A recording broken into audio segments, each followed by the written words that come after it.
Mikortól javasolt hátonhordozni? Hello, Horváth Zsuzsi vagyok, hordozási tanácsadó és a Ringa Baby babahordozók gyártója. A hátonhordozás így eléggé sarkalatos pontja a hordozásnak, és a baba szempontjából az a fontos, hogy milyen eszközről beszélünk, mert más-más életkorban javasolt. Szövött hosszú kendőben már születésétől akár hátra teheted a babádat. Csomagolva teljesen jól fog működni.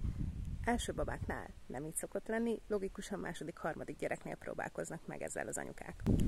Rugalmas kedvben a Love Radius zsömbjén kívül nem hordozunk háton, tehát ez egy másik tészta.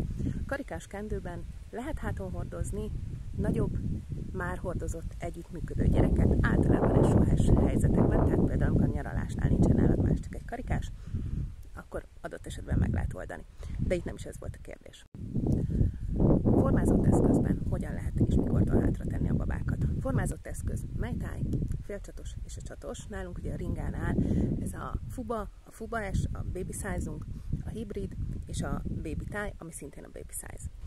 Formázott eszközben akkortól teheted egyedül önállóan, tehát akkor forgathatod hátra a babát, hogyha ő azt meg tudja csinálni, hogy alkartámaszban, hasonfekve megtartja a fejét és megtartja a törzsét hosszabb ideig. Ez ugye azt jelenti, hogy saját izomerejével tudja tartani a fejét és a hátának a felső részét. Ez előtt is hordozhatod formázottban háton a babádat, akkor, hogyha valaki segít és a hátadra teszi. Mikortól érdemes a babát mindenképpen hátra tenni? Hogyha azt látod, hogy előhordozásnál a baba forog, ficereg, esetleg kifeszít a hordozóból, akkor ő eséllyel már az a látótér, ami az előhordozásnál neki jut, az már nem elég neki, tehát ilyenkor érdemes elgondolkozni azon, hogy mindenképpen tegyük már hátra őt. És itt jön be viszont a szülőnek a szempontja. Hogyha neked bármilyen gerinc problémád, vagy mozgásszervi problémád van, akkor az azt jelenti, hogy érdemes minél előbb hátra tenni a babát. Ugyanis az előhordozás az helyből indikál egy ilyen hanyagtartást. Szóval, hogyha azt érzed, hogy hosszabb, rövidebb idejű hordozás után fáj a hátad, fáj a derekad, a keresztcsonti szakasz, valami nem stimmel, akkor az már egy elég erőteljes jel arra, hogy kerüljön hátra a babád. És itt következik az a gát, ami általában a szülőknek a fájdalompontja. Tehát el kell engedni azt a vizuális kontrollt, hogy lenézek, és ott van a babám, és látom, hogy minden rendben van. 10 éve kezdtem el hordozni, a saját gyerekemet 4,5 éves koráig hordoztam, és számtalan szülőt tanítottam meg azóta is hordozni. Tehát remélem, hogy elhiszed nekem azt, hogy akkor, hogyha hátra kerül a babád, akkor is pontosan fogod tudni, hogy mi történik vele. Nagyon sokszor elfelejtjük a taktilis ingereknek a fontosságát, és itt az egész hátaddal fogod érzékelni azt, hogy mi van a babáddal. Tehát pontosan fogod tudni azt, hogy most elaludt, most felébredt, most nyűgös. Azt is fogod tudni, hogy mikor pisil. Jó esetben csak a taktilis ingerből, nem a nedvességérzésből. És persze azt tökre fogod tudni, hogy hol vannak a környéken a jól tükröződő felületek, és telefonnal azért bármikor hátra nézhetsz. És ha már megvan az elhatározás, hogy háton hordozás, akkor hogyan kezdj el neki?